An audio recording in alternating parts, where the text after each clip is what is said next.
So before I just start picking random problems, do you guys have specific types of rational functions that you need some help on?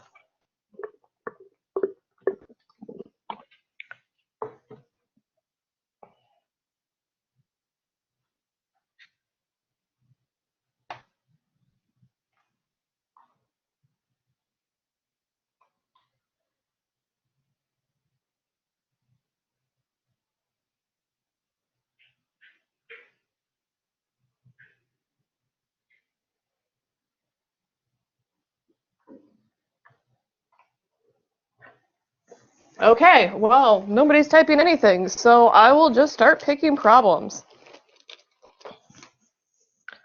Okay, synthetic division. Well, I can definitely pick one that requires synthetic division.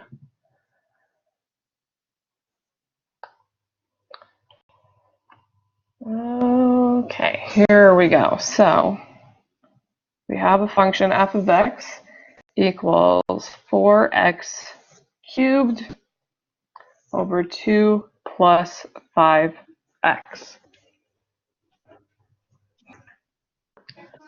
Make my plus sign actually look like a plus sign. Okay, so when we're given a rational function, the common things that you need to do are finding the asymptotes, domain and range, intercepts. So let's start with the domain. So the domain is always where the denominator is equal to 0. So you're always looking at the denominator, and where that is equal to 0, or where that is not equal to 0, I should say, because those values can't be 0. That gives the domain.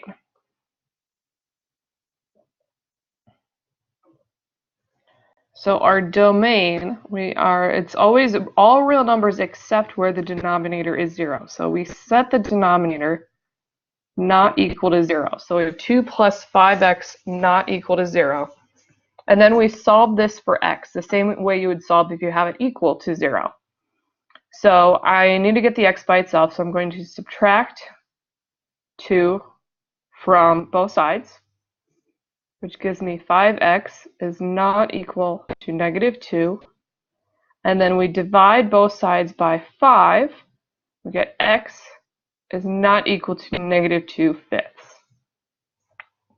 So when we're writing our domain, we can write this in multiple ways. So we could write our domain as saying all real numbers except x equal to negative 2/5, because we can't have the denominator 0. That would mean we're dividing by 0, which gives us undefined. So you could write it that way.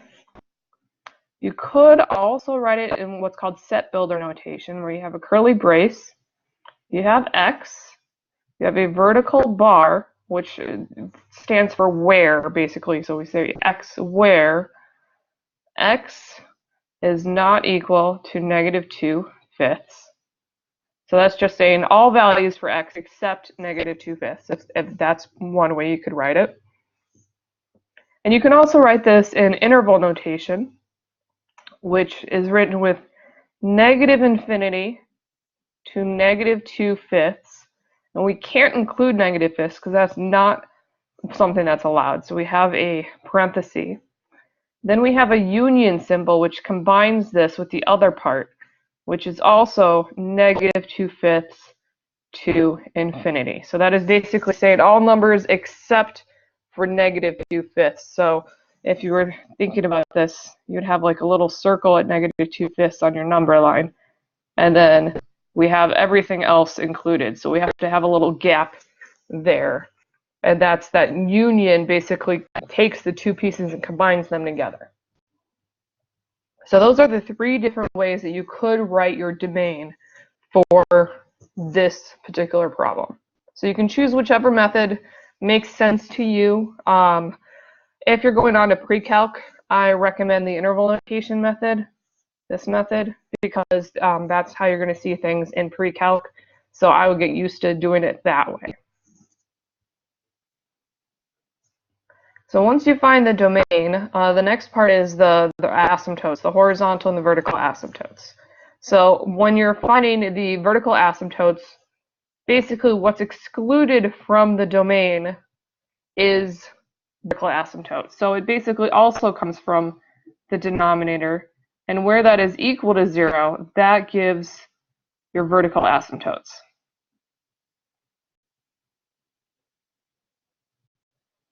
And so it's the same number as the domain. We just have vertical asymptote where things are excluded. So our vertical asymptote,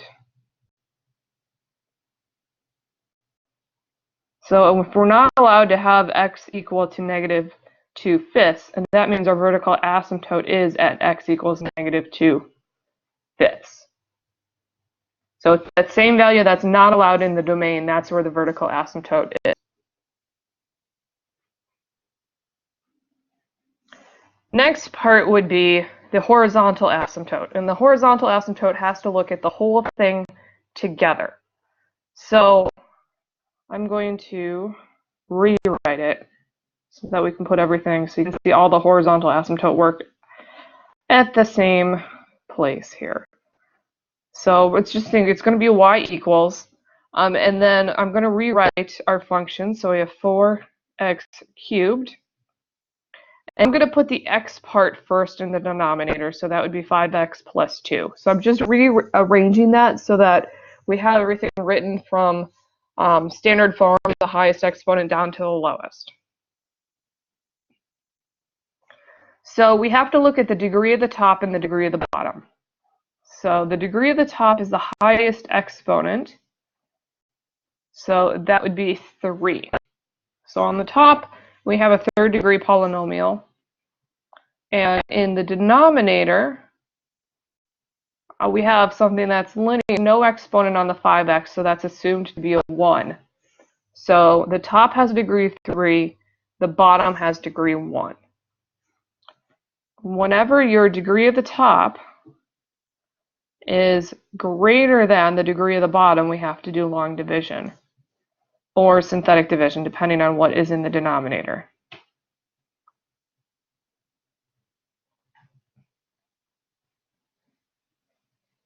So in this case, we cannot do synthetic division because we have a number in front of our x. So you have to do long division most of the time when you have these. Synthetic division is only if you have x plus or minus some number, but we have 5x in front of there, so that 5 is sort of throwing us off. So we can't actually do synthetic division, we need to do long division here.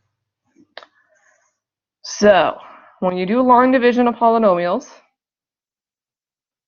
you'll have to add in placeholders for everything that's not missing. So we have 4x cubed, but we don't have an x squared, we don't have an x, and we don't have anything after that. So I have to add just zeros there. And then we're dividing this by 5x plus 2. So whenever we do long division, we are looking at these first terms here. And there's going to be some scratch work. So you're taking what's on the inside, 4x cubed, and you're dividing it by what I've highlighted on the outside, the 5x, and you're simplifying that. And this one actually is not going to, this is going to be not fun because we're going to have fractions here. So this will be a fun one. So I can't reduce the 4 over 5, and I subtract my exponents. So x cubed over x1, that's 3 minus 1, we get x squared. That value gets written above our 4x cubed. Then I take that same thing, 4/5 x squared, and I multiply it by what's in the denominator, the 5x plus 2. So then we have to multiply out 4/5 times 5 will be 4, so we have 4x cubed plus, and then 4 times 2, so that's going to be 8/5 x squared.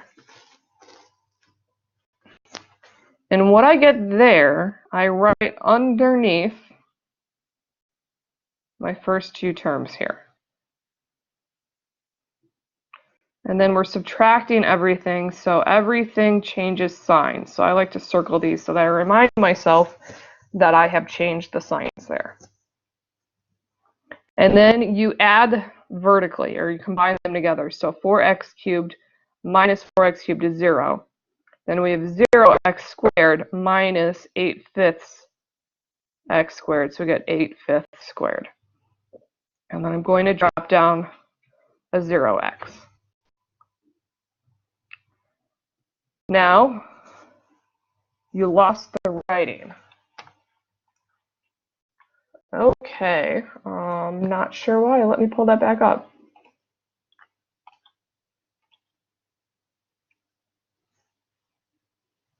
Okay, so not sure why that disappeared.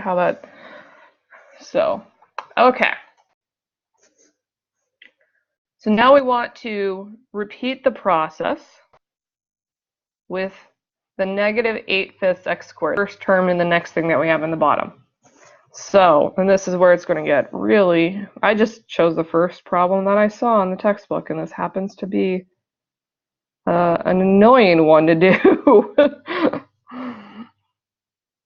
So we're taking negative 8/5 x squared over 5x. So I'm going to just use my calculator, negative 8/5 divided by 5, and then I'm going to make sure that my calculator puts that as a fraction, because I have a calculator that does that for me, and that becomes negative 8 over 25, and then I'm removing an x, so I'm left with an x. So I get negative 8 over 25x right on top there.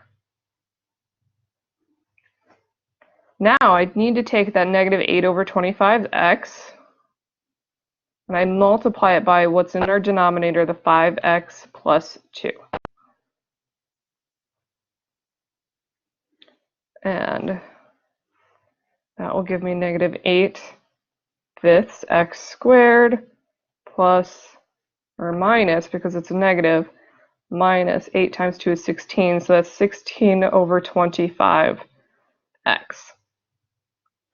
So I'm going to write that underneath.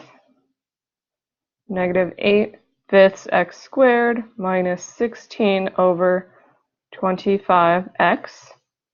Draw my line. All the signs change, so all these negatives now turn to positive, and now I combine them together. So the negative 8/5 x squared plus 8/5 x squared disappears, and then I have 16 over 25x. And then I have this plus 0 that I'm dropping down all the way here. So now I'm going to repeat the process again, this time with the 16 over 25x. So 16 over 25x divided by 5x. So the 2 x's will cancel, and I should get 16 over 125. So plus 16 over 125. And I can actually stop at this point, because when we're finding, in this case, this horizontal asymptote, because the top is greater than the bottom, this is actually going to give us a slant asymptote. And in this case, it's actually not even going to be a line. We're going to get a quadratic. But you keep going until you're going to get something that has a remainder. And I know the next part will be a remainder, so I can stop at this point. So everything that I have on top here, this is my slant asymptote. So our slant asymptote is y equals 4/5 x squared minus 8 over 25x plus 16 over 125. Now I'm going to pull up Desmos so that you can see this just to happen. I picked problem 2 in the review exercises, and it just happened to be a really nasty problem here. Normally they come out a little nicer than this, and most of the ones that you guys should have Like the quiz next week should be nicer. So I'm going to just graph our original problem. 4x cubed divided by 2 plus 5x. So you can see it's actually a very interesting looking graph here. And so I'm going to graph the vertical asymptote, which we got at x equals negative 2 divided by 5. And then I'm going to make that dashed and just orange. So I just kind of zoom in here. So you can see where that vertical asymptote is. Actually, orange blends in with the red. Let's make that black. There we go. So you can see the vertical asymptote, but we've got this weird, it looks like a parabola on one end and on the other end, but they don't really match there. And that's sort of where our slant asymptote is coming from here. And so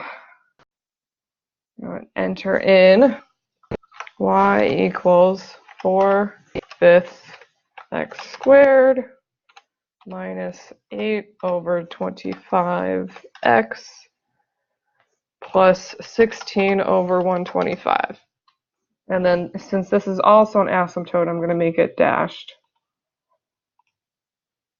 So what you can see when I zoom in closer is that the two curves on either side approach the asymptote in green. You can see that they start to touch it and get close to it. So even though this is not like a line, it's still, and it's not a horizontal asymptote because it's not horizontal, but it's still considered, we usually call it an oblique asymptote instead of slant because it's not really slanted. But this is a case where you get a really interesting looking shape, and you can see where it follows the asymptotes in a very interesting way.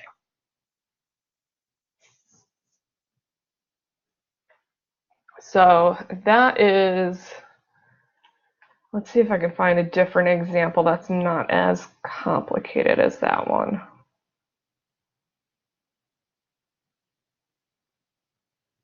Because that was a very complicated one, not so fun.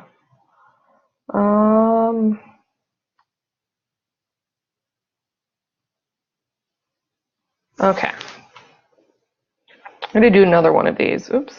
I had opened up my presentation too to remind myself of which problems I had already done. Okay. So let's do a different one. Let's take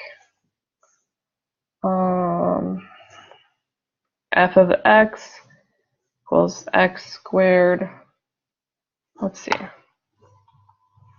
squared plus 2 over x minus 5.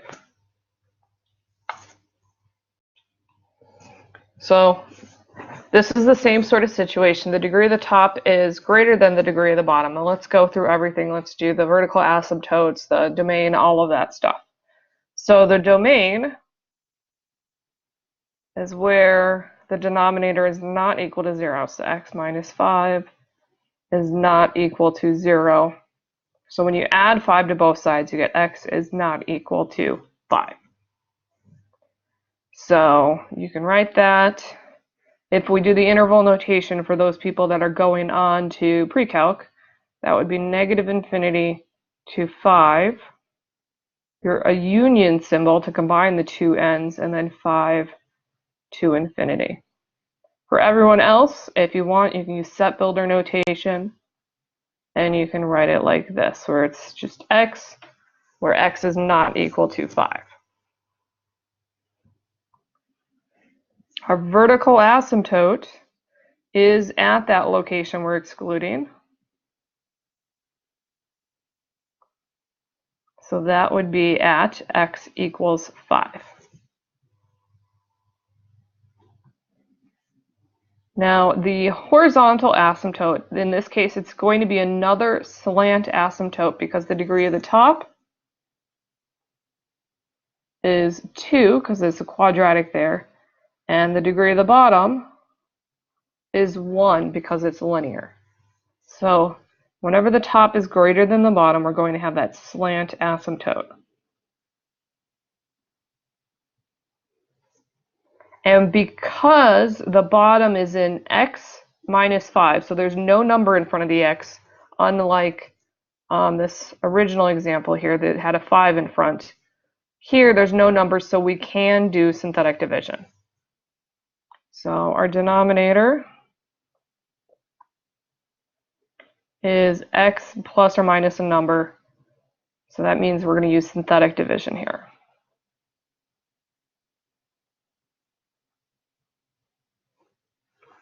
So I'm going to set up my synthetic division, and I have to have placeholders for everything that's missing. So I have a 1 in front of the x squared. I don't have an x term, so that's going to be a 0, and then I have a 2. Then for the denominator there, we have x minus 5. So you're basically putting where that is equal to 0. So you're going to use 5 for your synthetic division. So you're basically using the value for the vertical asymptote when you are using synthetic division. So then I'm going to drop down the 1. And whenever we do synthetic division, we multiply and add. So I multiply the 5 times the 1, which is 5. And then I add that to the next value in my column. 5 plus 0 is 5. And then I multiply by 5 times 5, which is 25. 25 plus 2 is 27. So you finish your synthetic division, and when you're looking for the slant asymptote, you care about everything. Oops, I wanted the highlighter there. Oops, too much erased. You want everything but the last number. So you don't want the 27, you want everything before that. And so we had something that was x squared, and when we do this division, we're removing an x, so now we're left with an x. So that means our slant asymptote is 1x plus 5. It comes directly from what I have highlighted here, 1x plus 5. So that's going to be our slant asymptote. Now we can also do our intercepts, the X intercepts and the Y intercepts. So let's start with the X intercepts. Make that a little thicker.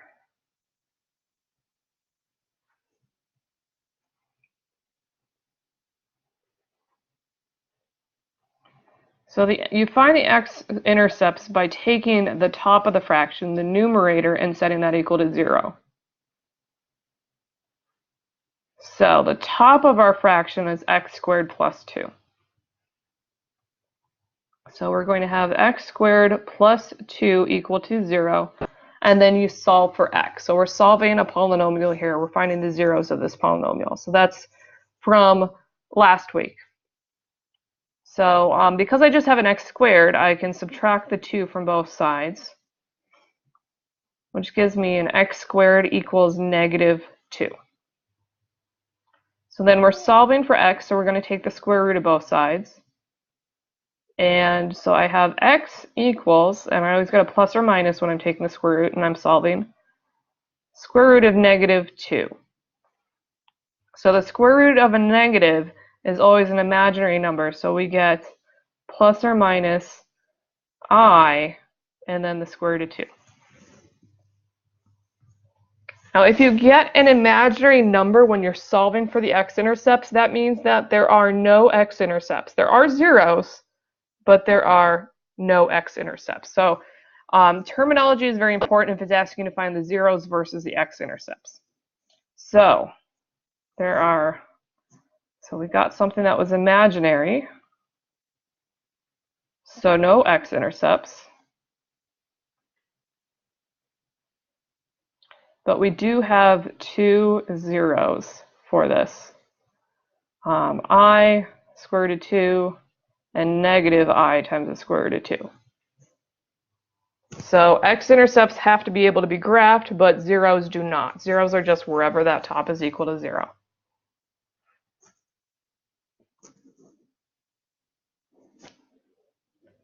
Now let's find the y-intercept. So the y-intercepts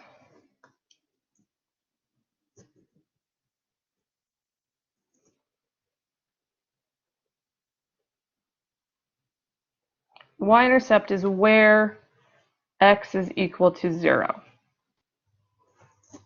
So we're going to take our function here and plug in 0 for x. So it's basically f of 0. So it's 0 squared plus 2, and then it was 0 minus 5, because in our denominator we had x minus 5. So 0 squared is 0, 0 plus 2 is 2, 0 minus 5 is negative 5. So our y-intercept is at negative 2 over 5. So we're going to actually write this as an ordered pair, 0, negative 2 fifths. So I'm going to pull up Desmos again so we can graph this, and you can see all of these. So I'm going to just,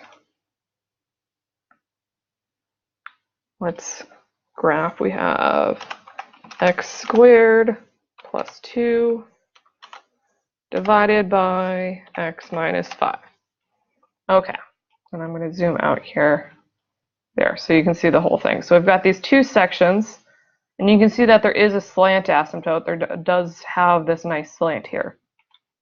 So our vertical asymptote was at x equals 5. So when I plug that in and I make that dashed, you can see that matches. When we zoom out, our graph kind of starts getting straight at that point at x equals 5.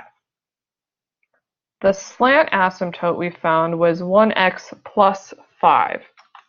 So I graph y equals 1x plus 5, and you can see that our graph, the purple graph, sort of matches and starts lining up with our slant asymptote.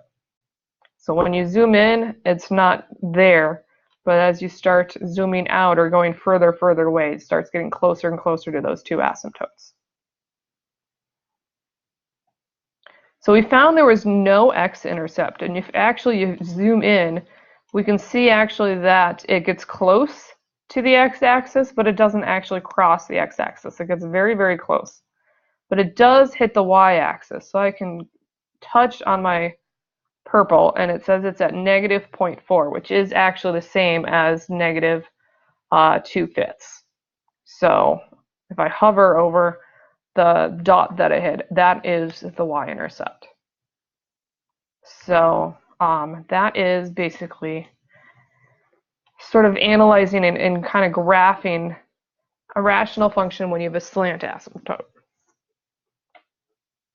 So does that answer any questions or help anybody out when it comes to those that you use synthetic division on or long division?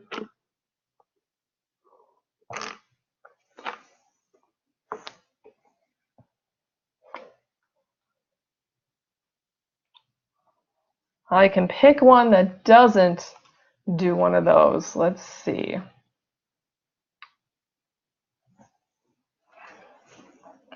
Here's a different type of rational function.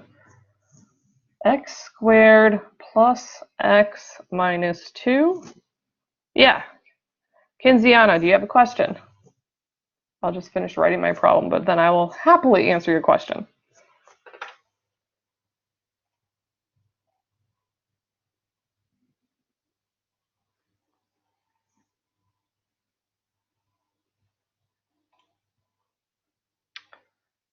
I'm not hearing anything. You can type it in the chat box.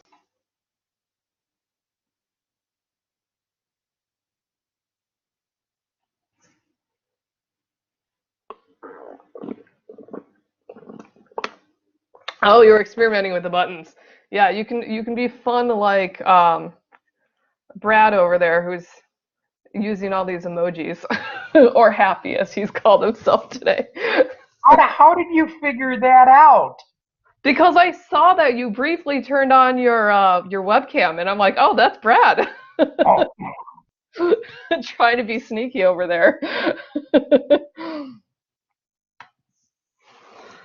Okay, so this rational function, I've got a quadratic on the top and a quadratic on the bottom. So this one has a degree on the top and the bottom the same. So this is going to be a different kind of when we're finding the horizontal asymptotes here. But we're going to go through the same steps. So we will start with the domain, and that is where the denominator is equal or is not equal to 0.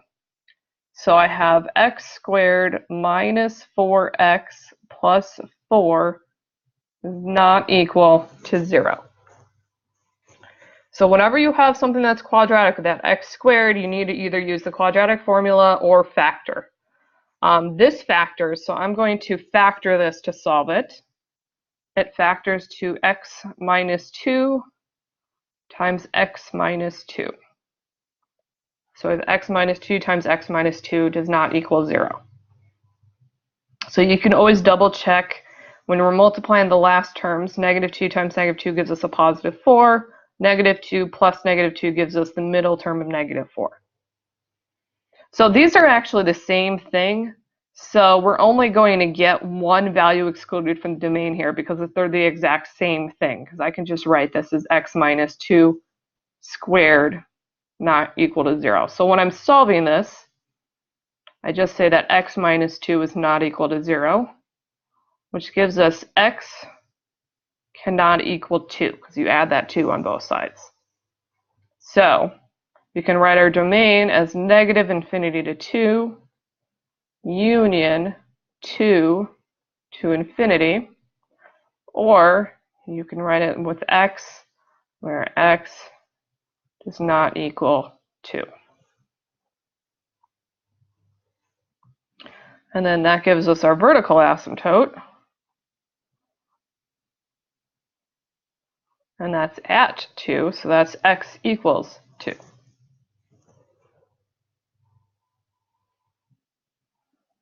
So now we're going to have a horizontal asymptote here. Our degree of the top is 2, because it's x squared on top. And since the bottom is also 2 with an x squared, our degree of the top is equal to the degree of the bottom. When that happens, you're looking at the coefficients. So this will give us a horizontal asymptote.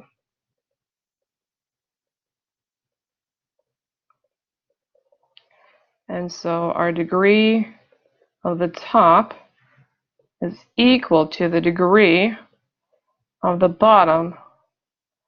So we're looking at the coefficients of the first terms, basically. So I'm just ignoring everything after the x squared. I'm just going to look at those highest terms. So my horizontal asymptote is going to be at y equals x squared on the top and x squared in the bottom. You ignore everything else.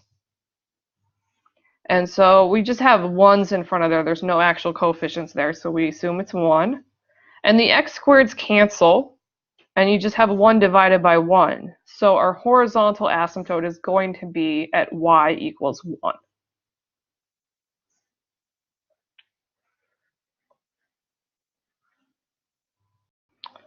Next, let's find X intercepts.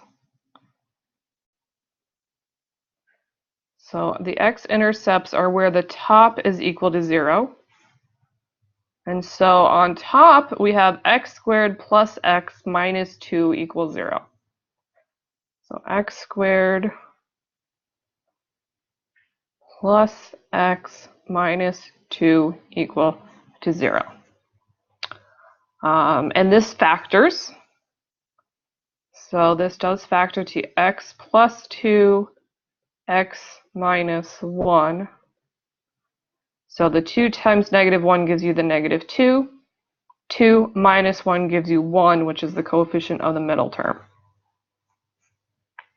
So now I'm going to set each of these equal to 0. So I have x plus 2 equal to 0, x minus 1 equal to 0. And we're going to solve each of these for x. So I'm going to subtract 2 from both sides on my first one to get x equals negative 2. I add 1 to both sides, and I get x equals 1. So we have two x-intercepts. We have negative 2, 0, and 1, 0.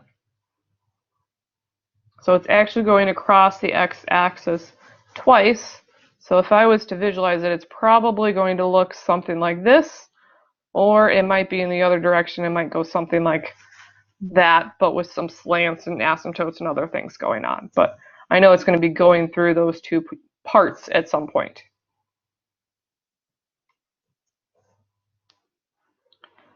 Then we want our Y-intercept. And so that is where x is equal to 0. So we are plugging 0 into the function notation. So that's 0 squared plus 0 minus 2 coming from the top, which I've already got written out here when I was finding the x-intercepts. And then I need the denominator, which was x squared minus 4x plus 4. So that's going to be 0 squared minus 4 times 0 plus 4. Yes, okay. So everything with a 0 basically is just 0. So you get negative 2 over 4, which I can divide both of those by 2. We get negative 1/2. So our y-intercept is 0, negative 1/2. And then we're going to graph this to verify. So it's always good to double check your work with these by graphing. So I am going to go back to the original function here. X squared plus x minus 2, and then divided, so I don't need that parenthesis, x squared minus 4x plus 4. Okay, so this is actually a very interesting looking one here. I'm going to just zoom in a little bit. So let's see. Vertical asymptote, we have just one of them at x equals 2. So I'm going to, there's our vertical asymptote in green. So if I zoom out more, you can see how the two sides of the blue graph start to get vertical at that point. Our horizontal asymptote is y equals 1. So I'm going to graph that, y equals 1. And so that's the purple here. And so you can see as we zoom out horizontally, it starts to approach the purple line. It starts to look horizontal as we zoom out here. So that's the vertical asymptote. And then we had two X intercepts. So if I click on our actual graph, the blue line, it labels these things, and I'm going to zoom them in. So we have an X intercept at negative 2, and the other one at 1, which matches what we solved. And then our Y-intercept was at negative 1/2, and then you can see that on the graph. It's at 0, negative 1/2. So we verified that our asymptotes all look correct, our X and Y intercepts are all correct, and then you can take a look at the graph to make sure that your asymptotes and everything matches up. Are there any questions on that type of problem?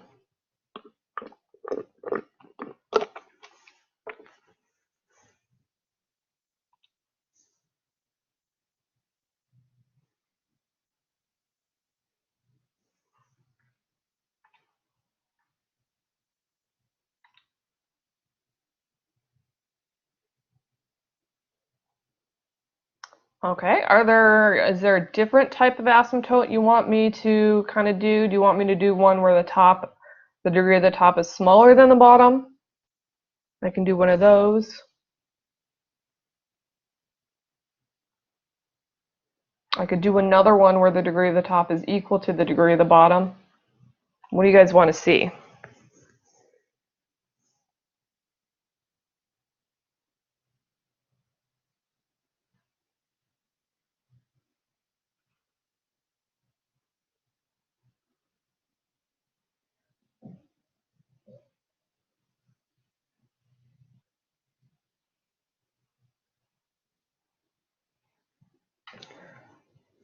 Okay, nobody's giving me anything here.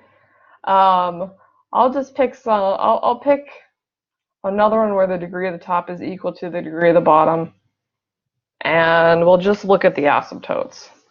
So let's say we have f of x equals 2x squared plus 5x minus 3 over x squared plus 2. Actually, let's do everything in this one just as another practice. This is where the top is equal to the bottom. So we are going to have a horizontal asymptote. So our domain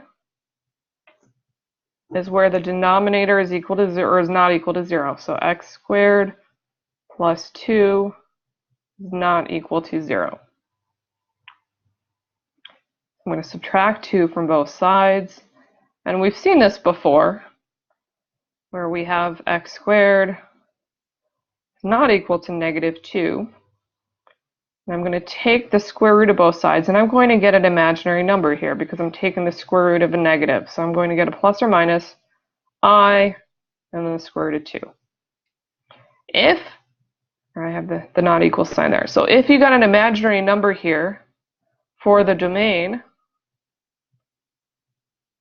means nothing is excluded from the domain. Because we can't graph imaginary numbers. So our domain is all real numbers. Because we got something imaginary. So we would write that as just negative infinity to positive infinity. And if you get that, if your denominator gives you an imaginary number when you solve, so that means that there's no vertical asymptotes. So this also means no vertical asymptotes. So it is possible to have no vertical asymptotes. Because once again, we can't graph anything that's imaginary. So if you get something that's imaginary, then it doesn't exist. So there's no vertical asymptotes in this particular problem. There is a horizontal asymptote.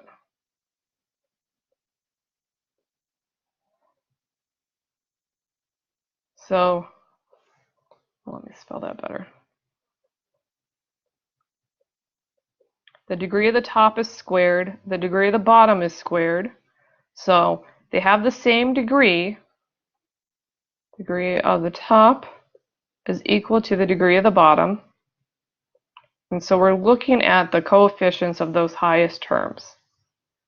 So our horizontal asymptote is going to be 2x squared, and then we ignore everything else, and then x squared, and we ignore everything else. So when you cancel out those x squareds, we get 2. So our horizontal asymptote is at 2. Now I'm not going to go through finding the x and y intercepts here. Let's just take a look at this on a graph so you can see what this looks like. We've had, and this is one where the only asymptote is a horizontal asymptote. So I've got 2x squared plus 5x minus 3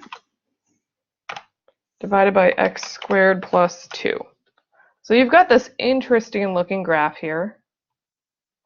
And so it does have values everywhere. There's no obvious horizontal asymptote because it is graphed everywhere here. But we do have that horizontal asymptote. I might have said there's no obvious vertical asymptote. If I misspoke, I don't remember what word I said. But there is a horizontal one. And you can see as you zoom out, it does become horizontal at y equals 2. What's interesting is that our graph actually crosses the horizontal above it before it starts settling back down towards it. So you can't cross horizontal asymptotes, but you can cross, or you can't cross vertical asymptotes, but you can cross a horizontal asymptote because what matters is what happens in the long run. And in the long run, it does settle towards y equals 2. And then if you were wondering what the intercepts are, it looks like we have an x intercept at -3 and 1/2, and a vertical intercept at -3/2, a horizontal y-intercept. Any questions?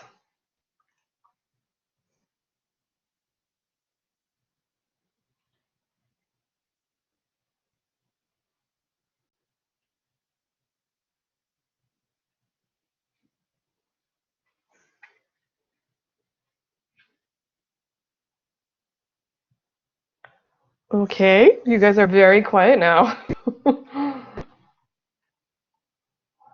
I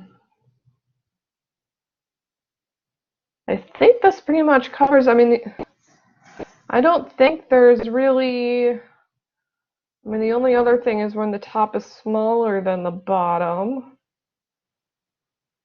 Those are fairly easy ones to figure out.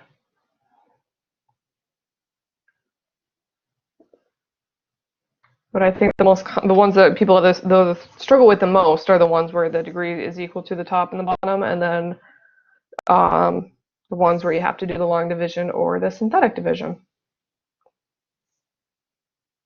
So if you guys don't have any more questions, or you don't have any more requests for the type of rational functions that we could go over,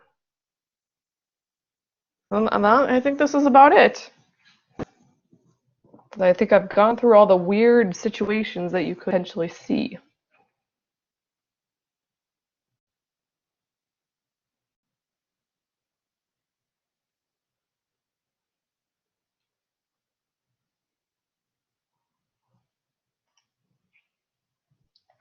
Okay, you guys are very quiet. So I'm gonna call it. I'm gonna say that I've done a good variety for you guys, so you can see those weird situations. So hopefully this was helpful to see some additional problems, especially for when you're working out the assignment. And if you guys do have questions for later, let me know. My office hours officially start in about 13 minutes, so I will be on the computer for the next hour or so, reading discussion posts and all that kind of stuff. So if you have questions, or if you email me in the next hour, I'll be definitely on. Or you can call my office phone. I have it forwarded as my cell phone right now, so I can pick that up. So, all right. Well, I'm going to stop the recording, and then I'll